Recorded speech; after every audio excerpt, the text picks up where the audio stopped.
God had this grandiose plan. He makes Adam and Eve, makes a universe. And you stumped him with the question. That's it. All right. That's cool. Throw the Bible away. It's done. Right? I mean, you figured it out.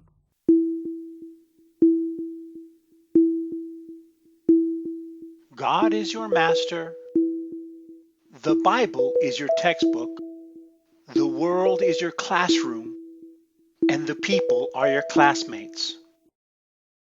Okay, so a friend of mine calls me up, says, hey, where did Cain get their wife from? And so now I know this question. I definitely know the answer. The answer is actually fascinating because it touches on other topics, to be honest with you. And I'll get into that here in just a moment. But I knew that the question wasn't theirs, right? And so I say, well, where did you come up with this question? I already know the answer. Where Cain got his wife from is usually used as a critique of the Bible, specifically to show that the Bible is not true, right? Because the logic goes like this. If God had Adam and Eve, and they're the only two people on planet Earth, and then Adam and Eve have Cain and Abel, there's only 4 people on planet Earth, right? At least from what I've said so far.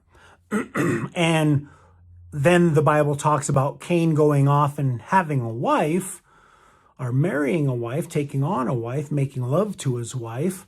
How did that happen? Right? And it's always so funny to me. It's just so funny to me.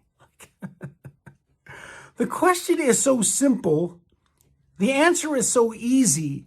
In fact, it's so much so that even the individual on the other end asking to use it as some kind of proof text, like, oh, well, there you go. I mean, God had this grandiose plan.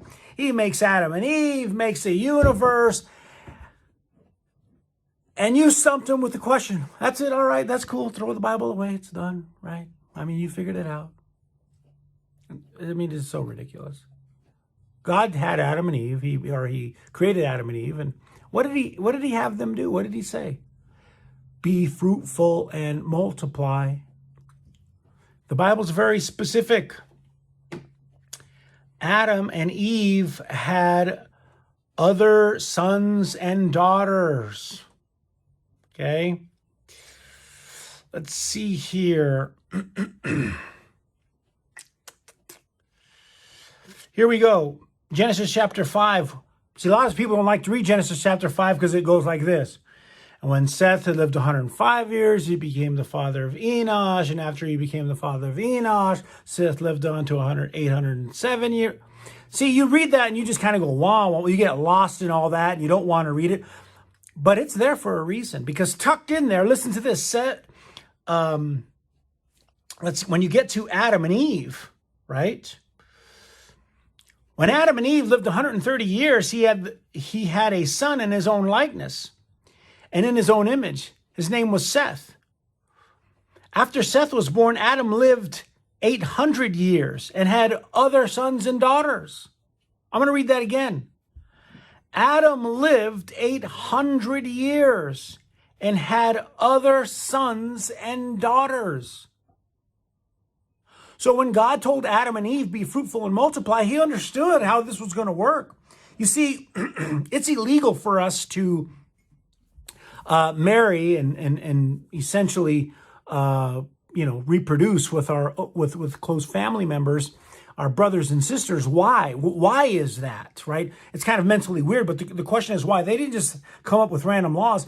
It's because when I have bad genes in my body and they mimic the bad genes of my sister, right? And we get together and we procreate, well, chances are that child is going to have double the amount of bad genes, and they're going to be born with deformity, right? They're going to be born with issues. You see that take place. You ever had those neighbors that let their dogs inbreed, and like they do it over and over again, and then you got dogs running around with missing eyes and missing tails, and like sometimes it's so bad their dogs don't live because they had 2 heads, and that's why it's illegal. It's not illegal just because it's a weird concept. It's a weird concept because it's illegal, and it's been illegal for a long time. But in the beginning, when there was nothing wrong, there was no such thing as bad genes. It's not, none of that. In fact, the further you go out, you can actually marry, I think, second, third cousins, fourth cousins, whatever the case is, right? I'm not saying I suggest that. I'm just saying that the legality loosens up the further you go out. Why? Because the chances of you having offspring that are deformed become less and less. So essentially, by the time the Bible talks about Cain going off and having other sons and daughters, or in Cain going off and taking on a wife, was that his fourth cousin, third cousin? How many children then they have? Doesn't even tell you. You got to remember something. Adam and Eve had perfect bodies outside of the fact that they ate the fruit. They literally had the most perfect human bodies that ever existed. How many children can she have? Man, I know some families where they have 8 children, 5 children, 10 children. What about Octomom? What about when you have twins? How many times did Eve had twins? We have no idea. How old did she live to be? Hundreds of years old. So you guys, you didn't stump God with this one. You didn't stump the Bible. I don't know. I think, I don't know. Whatever. People post that stuff on social media, and I don't know.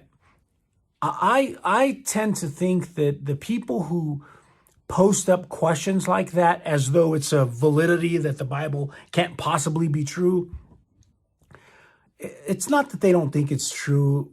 It's they don't want it to be true. They don't look at the answer. They don't want the answer. They come across a guy like me who answers something like that. You know what they do? Oh,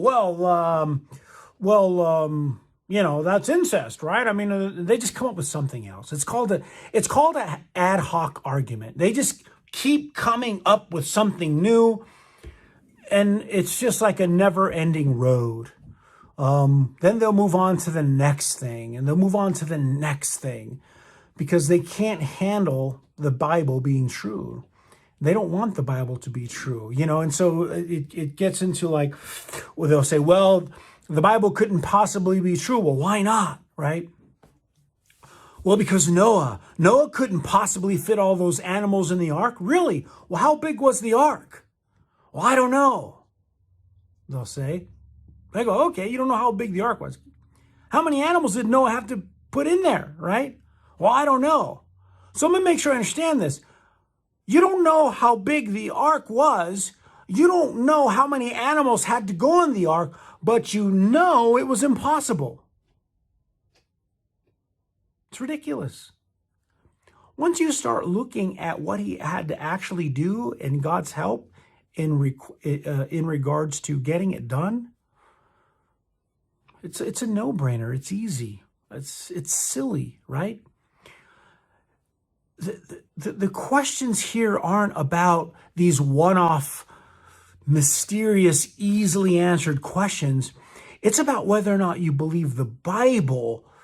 In the beginning, how does the Bible start off? In the beginning, God created the heavens and the earth. Stop. Let me read that again, or let me say that again. I'm not reading it. Genesis chapter 1, verse 1. In the beginning, God created the heavens and the earth. God hits you with that verse in the very beginning. You pick up the book. That's the first verse you read. You don't understand that.